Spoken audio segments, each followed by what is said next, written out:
Sa VIP kiosk daw, sabi ni... Nandun sa VIP kiosk, pero yung ticket. Nag-check-in nata yung ano, nag-check-in na. Nag-ibot ko, ay kaya Oo. Ano to? Kaya kung wala ka lang ginagawa, pagkain mo eh. Pagkain mo na air. Ayun ba? Ayun ba? Sound.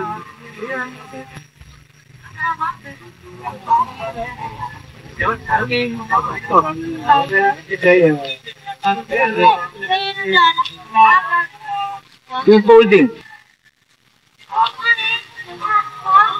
I see it. Wala ka ayaw na. Mahulog siguro.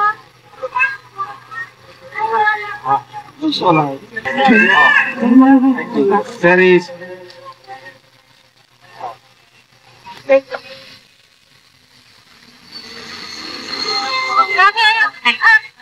Makakausap sa kayo na ka. Ewan ko pa. Kasi baka tuloy-tuloy yung... Kasi naka-flex ang kata. Ngayon. Mura lang. Pero siguro tuloy-tuloy na kami ayaw ng... So sabihin ko na lang, doon na lang. I saw you in Honolulu television. I think I saw you. Yeah, with flowers in my hair. Looking Sa tila hanapin pa yun. Kita kami niya. Kita kami mami away sa ko.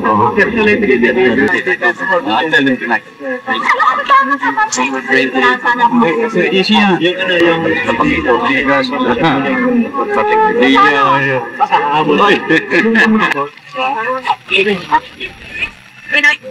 Are members of your family accompanying you, sir? Yeah, my wife and my daughter. Good. And how do you feel about being out of the country after so long? If under other circumstances, I would feel very happy, but I don't know. How's your health? Well, until March 19, I thought I was a healthy character, but What happened, Mark? when I suffered this angina, I've lost weight. I mean, I've lost endurance. You fainted? No, I have severe chest pains. How do you feel right now? Yes. Oh, bakit? No, not that one. Yung malambot. Oh, ayun. Nasaan? Hindi, kailangan kuha ko yun eh. Oh.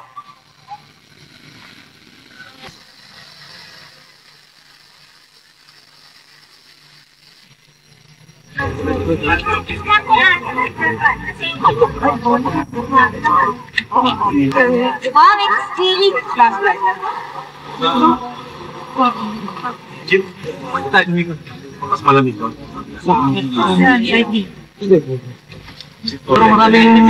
Maraming media na hindi ba dyan?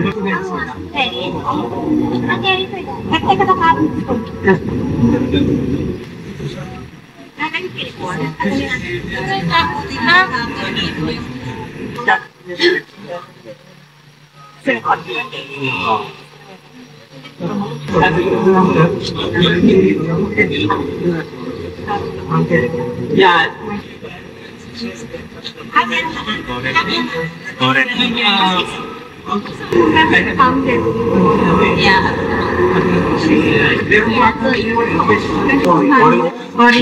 Ano yung back tutunin? What is it? You can bring him to the figure that is under. Like look different with your...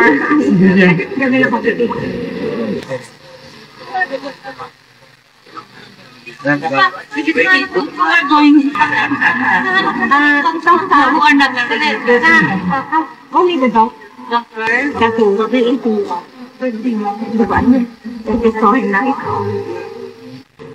The most, maybe siguro, 2 weeks, 1 week, I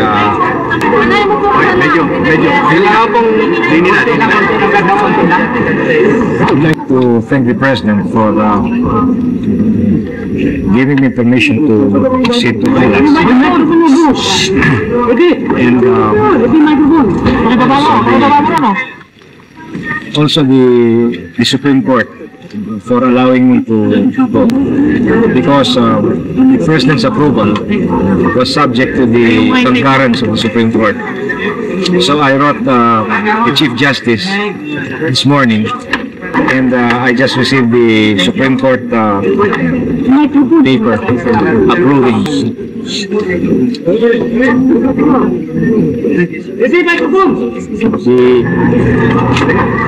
Lagyan natin ng ang diameter.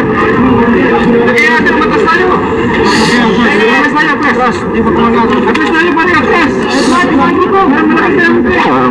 In my request to the President, I promised him. No.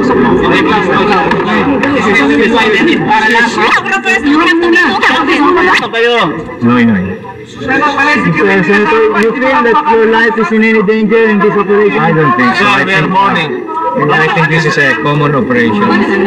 So, How long are you there?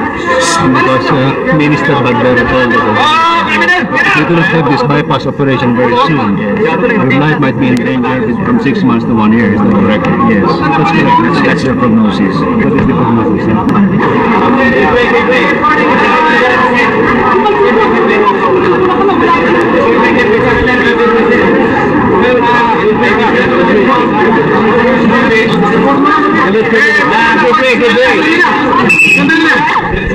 It needs some air outside.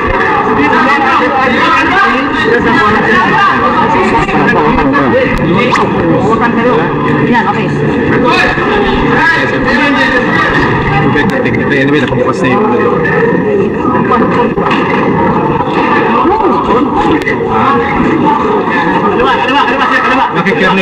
Colonel Sumil. Please, Kaliwa. Sige dito. Yes.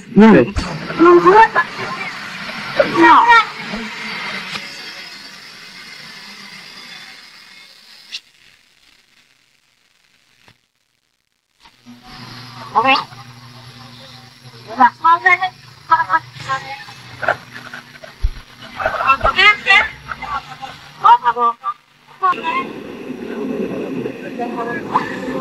Hawak na. Okay, go. Not too close.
Particular conditions set by either party for the departure of Senator Aquino? I'm not aware of any. I think the President allowed him to go for medical reasons and for humanitarian reasons. Now, his condition, he calls for an operation on the heart, is that it? According to 3 doctors who examined him at the Philippine Health Center, yes, he needs positively a bypass operation. How long is this likely to take and how long will he be away? He calculate between 3 to 4 weeks, God willing, of course. Has he made a commitment that he'll come back? Yes, he made a solemn commitment to come back, and I am sure he will come back.